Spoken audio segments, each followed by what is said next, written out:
What's up, YouTube? It's NG, the Neon X, and I'm back. I swear to you, I had an entire video I want to make about the MSI Claw. The teaser video that I found on The Verge seems to have shown what could very possibly be yet another combatant, I guess you could call it, into this quickly evolving sub-genre of PC gaming. When the information first began to drop, I had the time, I recorded, I had speculations on price and chipsets and all of that, and I was actually looking forward to doing that edit. But as it would happen, time is always my enemy, and the internet moves so damn fast.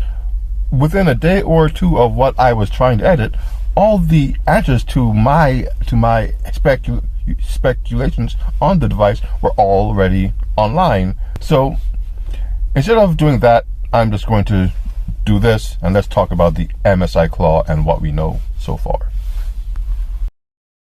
Now everybody scream enough respect to the X. Enough respect given.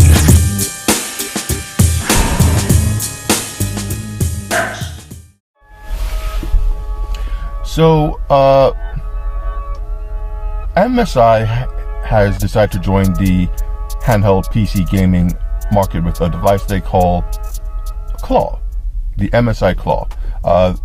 I don't know if I particularly like that name, but I do get where it's coming from. You know, they have their phoenix or their dragon as their logo for their devices, and you know, the claw, I would assume, is meant to I guess the name means to instill in the user that this device will grab you. It will put its claws in you, and you won't be able to let go, or it won't let go of you because it's so enticing of a device. I mean, if that's how they want to have the name go, how it works for them, I ain't mad at it if that is the intention. If it's just called Claw for the sake of being named Claw, I think there's many other things they could have gone with. One of the tech tubers that I listened to had called it the MSI Dragon by accident. I don't think he knew what he realized at the time, but no, that kind of makes sense too.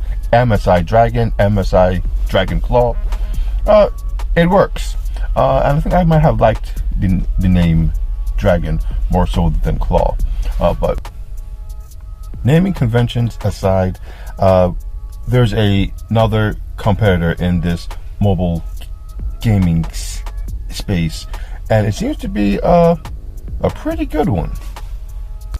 The device looks very much like an ROG Ally, but in black. Many people had wanted a black option for the ROG Ally, so if you are one of them, here is the device for you. Both devices do run Windows 11, and they both have their own unique software that allows you to get into the games that you download and change settings and all of that within the device. Both have a 7-inch screen. Both are 120 hertz. Note how I keep saying both as if there's not two other devices out there, the Steam Deck and the Legion Go. But the MSI Claw seems to be directly in competition with the Ally.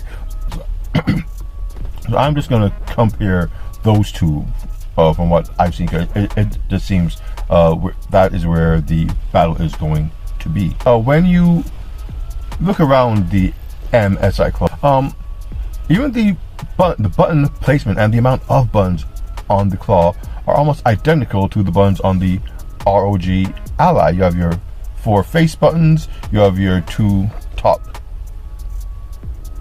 triggers, your directional pad, you have your 2 thumbsticks, though, oh, and there's no mouse pad. So very much like the ROG Ally. Even on the back of the Claw, you have only a single set of back buttons, one on each side, as opposed to like the Steam Deck, which has 2, and the ROG Ally, which has 2 on each side, and they're set in ways because the controllers can come off. It doesn't have any unique physical attributes to it, or physical capability to it. Well, at least for me, the Steam Deck came out and made the PC space a valid option for gaming for someone like me. Then the ROG Ally came out with more power and versatility than the Steam Deck because it ran Windows 11. So all of the games that you had to tinker around with the deck to get to work on it, well, just play as they should on the ROG Ally, and that was the draw. And the Ally itself was the color was off setting. It was white. The deck was black. It's lighter than the deck. The colors of the screen were just more bright because the screen was a better screen. So there was clear advancements in the ROG Ally compared to the deck. Then the Legion Go came out, and again, more advancements. Nicer screen, higher refresh rate, bigger screen, bigger battery, and a slew of physical transformations it could go to better serve whoever it was using the device. From handheld to mobile PC, the controls could come off to Windows tablet. The Legion Go is pretty much an all-in-one mobile entertainment and productivity device. The MSI Claw seems to have taken the idea of one-upping your predecessor and decide to go backwards. So there's no kickstand. The controllers do not come off. There's no uniqueness to the device as far as the physicality of it. Though I guess the fact that the buttons can light up does count as an external upgrade over its previous devices. But what it does have is Intel's new Ultra Core series of chipsets. Now, I'm not the most knowledgeable person when it comes to how these things work. You tell me that this device has this chipset or that chipset, this runs better here, this runs better there. I'll take your word for it until I can experience it myself. And that will be the case with the MSI Claw as well. Rounding out the internals of the device, it has Wi-Fi 7, Bluetooth 5.4, a dual heat pipe cooling system that they call hypercool. Apparently this thing runs kind of hot, so they had to make a more efficient way to keep this thing cool. A 53 watt hour battery built in, which is the largest battery for these mobile game devices to date. It says that the battery will last about 2 hours playing AAA games and about 8 hours on less intensive endeavors like emulation and things along those lines. So I guess most of the upgrades are on the inside when it comes to the MSI Claw. So as much as this is a battle, or it will be a battle between or amongst the MSI Claw and everything else, it's also a battle between Intel and AMD to see who has the better performing chips in these new handheld PCs. Now, this Ultra Core, at least according to MSI, they waited this long to enter this market because they were waiting for these chips to be readily available, and they are supposed to run cooler than the AMD counterparts and a slew of other advancements. But I did find a spec sheet that compared the Claw to the Legion Go to the Steam Deck, I think it was. So if that is your kind of thing, I'm sure you would make a lot more sense of these numbers than I would. So feel free to pause it, look over it if you haven't seen it already, and you can come to conclusions for yourself. As for accessories for the device, they did mention an eGPU for it, as well as a dock. Now, the dock is the only device that I've seen so far. It actually looks pretty cool. When you press the drawer in, it just slides out for you to easily place the claw in there. There's multiple ports around the back, so you can expand what the claw is able to take in. You have your Ethernet cable and all of that. You know, if you've seen a dock for these gaming PCs, you have a general idea of what this thing is capable of. So, you know, that's good to know that there is something coming for you to hook this guy up to your PC. And, you know, with the PC, you can expand that gaming experience. As for availability and price, so availability will be February to March timeframe. So within the next 2 months, it should be available to purchase. There are 3 tiers. The bottom tier will cost $699, $700, and it will come with the Ultra Core 5. Now, we don't know how the Ultra Core 5 will perform in comparison to other devices.